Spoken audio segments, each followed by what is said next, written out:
ধলাই জেলা পরিষদের সভাধিপতি সুস্মিতা দাসের গাড়ির চালককে এবার বেধড়ক মারধর করার অভিযোগ উঠেছে।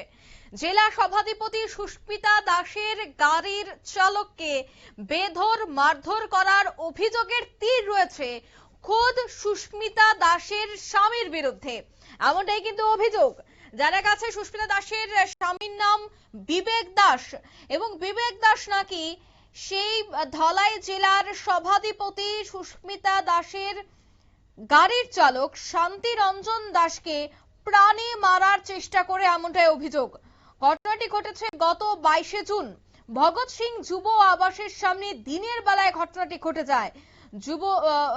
এই আবাসনের সামনে, অর্থাৎ ভগৎ সিং যুব আবাসনের সামনে 22শে জুন একটি মিটিং এর পর সেখানে গাড়ির চালককে নাকি মারধর এবং ফোনে নানান ভাবে হুমকি দিতে থাকেন জেলা সভাধিপতি সুস্মিতা দাসের স্বামী।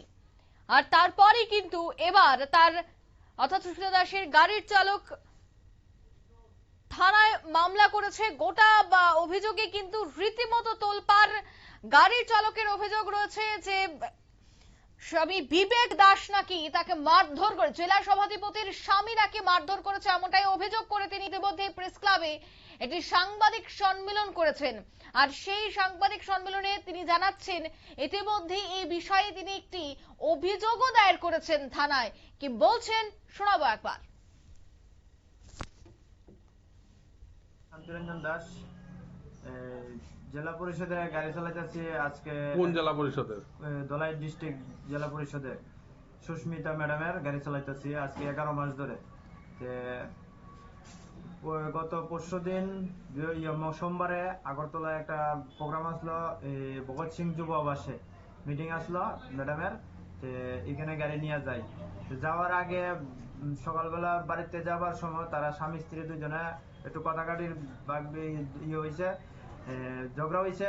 ঝগড়ার পরে ওনার স্বামী যেতে আসলো আগরতলা, তো উনি ফেলে চলে গেছে। আমাকে নিয়ে কইছে চলো আগরতলা যাবো। গেলাম।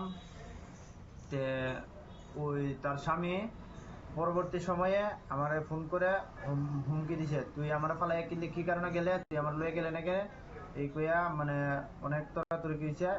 তারপরে আমি তো গেছি, ম্যাডাম গেছে গা ম্যাডামের অফিসে, এই মিটিং এ গেছে গা, আমি গাড়িতে বইয়া দিচ্ছি। পরবর্তী সময়ে তার হাজবেন্ড বিবেক দাস হয়ে গেছে আগরতলা গিয়া, আমি গাড়িতে বইয়া দিছিলাম। তারপরে হ্যাঁ গিয়া আমার অনেক বিশ্রী ভাষায় গালাগালি কইরা বুকে একটা থাপড় মারছে, কইছে কি লিগা ফালাই আইছ, খুব বিশ্রী ভাষায় গালি দিয়ে আইছে। পরবর্তী সময়ে আমি তার সিকিউরিটি, ম্যাডামের সিকিউরিটি ননীগোপাল দাস, তারে ফোন করছি পরে তে আইসে পরে এরপরে তর্কাতর্কি তার লগে চলছে। এরপরে হ্যাঁ বিয়ারের বোতল একটা লইছে, লইয়া আমার 3বার দিয়ালাই মুখে এরপর তা আটক করছে।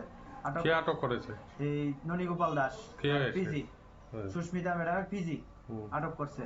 আটক করতে পরে এরপর আমি কইছি তাহলে ম্যাডাম আয়ো, তো ম্যাডামের বিষয়টা জানাইছি। জানানোর পর ম্যাডাম কইছে ঠিক আছে দেখা দিমু, ওখানে টাউনে একটু কাজ আছে, টাউনে একটু চলো যাই। টাউনে গেলাম, ঘুরার পরে অনেকটা শেষ। এরপরে এখন বাড়ি যাবো। আমি বাড়ি যাবো কইছি, আমি কইছি না আমার এখানে বিচার চাই। টাউনের ঝগড়াটা হয়েছে, আমি তো কোনো অন্যায় করিনি, আমি তো এখানে বিচার লাগবো। তুই বেশি বুঝিস না, তুই বেশি বুঝস, এখানে বিচার হইতো না, এখানে বিচার করলে আমার মান সমান যাইব, এখানে ওই বিচার হইতো না, বাড়িতে গিয়ে শেষ হইব। এটা আমি কইছি না, বাড়িতে না, আমি বাড়ি যেতাম না। তারপরে আমি গাড়ি এখানে রাখা। আপনারা শুনলেন, অর্থাৎ এই পুরো ঘটনায় কিন্তু অভিযোগ এবার তুললেন এবং অভিযোগে জানিয়ে তিনি একটি সাংবাদিক সম্মেলনও করলেন। ওদিকে থানায় অভিযোগ দায়ের করেছেন। এবার দেখার বিষয়, থানা যেহেতু অভিযোগ দায়ের করা হয়েছে, তদন্তের পর কি বেরিয়ে আসে পুরো ঘটনায় ধলাই জেলায় চাপা উত্তেজনা। নিয়ে নিচ্ছি ছোট্ট একটি বিজ্ঞাপন বিরতির সঙ্গে থাকুন।